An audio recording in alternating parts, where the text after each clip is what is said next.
ઉના દરિદ્ર નારાયણના કલ્યાણાર્થે સરકારી હોસ્પિટલની વિવિધ માહિતી આરટીઆઈ દ્વારા માંગવામાં આવી। છેવાડાના લોકોને મળતી નિઃશુલ્ક સેવાની પારદર્શકતાના લોક ઉદ્દેશ્ય સાથે મંગાઈ માહિતી। ઉના એસડીએચ વિવિધ યોજનાઓ અંતર્ગત સરકારશ્રી દ્વારા મળતા લાભો અંગે અનેક ફરિયાદો ઉઠતા ટીમ ગબ્બરુના વિનોદભાઈ બાંભણિયા દ્વારા આરટીઆઈ અંતર્ગત માહિતી માંગવામાં આવી છે।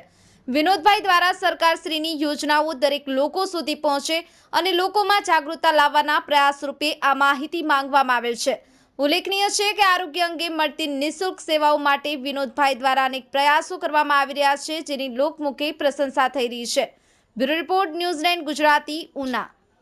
હું વિનોદ બાંભણિયા એક જાગૃત નાગરિક અને એક સેવાભાવી સંસ્થાઓ સાથે જોડાયેલો છું અને આરકેએસનો સભ્ય પણ છું।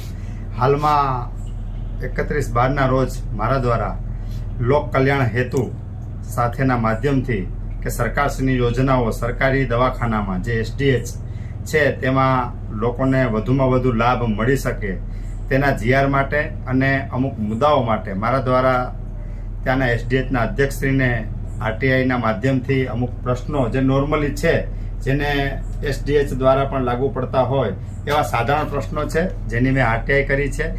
એનો માત્ર એક જ ઉદ્દેશ્ય છે કે દર્દી નારાયણ જે આપણા છેવાડાના તાલુકાના હોય એની લોકસેવા થાય અને સરકારશ્રીનો વધુમાં વધુ આવા પછાત લોકો હોય એ લાભ લઈ શકે, જેના માધ્યમથી આરટીઆઈના માધ્યમથી સરકારશ્રીની યોજના લોકો સુધી પહોંચાડવાનો એક નિયમ સાથે અમે